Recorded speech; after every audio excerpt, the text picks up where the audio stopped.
So I'm coming back to Putin here. Shall we take him seriously? Shall we fear him? Is this whole build-up a response to Russian assertiveness and aggression?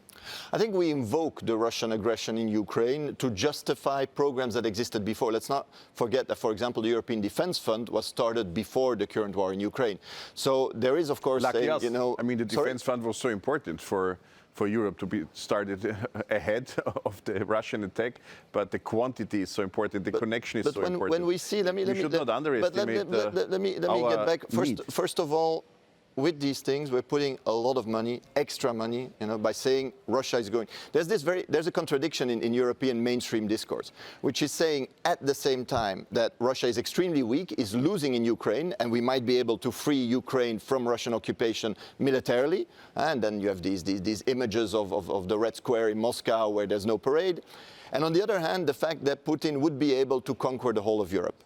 You know, these are two things that are obviously incompatible right now at the same moment. But we don't want to find out. What we don't want to find out is right now what, for example, a desperate Russia would do, right? Could it be more desperate than it already is? Sorry? I mean, do you see any reliability or predictability in Putin's regime? There is already total desperation, so we have to be able to defend ourselves. I agree with the Commission's president who has stated we have to keep our hand reached out to the other Russia. I'm absolutely aware of that after Putin's regime, we have to give Russia the chance to become a democratic rule of law state like other Eastern European countries. We need to do diplomacy right now, and this is the disaster of this European Union. We have forgotten what diplomacy is. Talk to other people. And diplomacy doesn't mean going having a drink with a friend.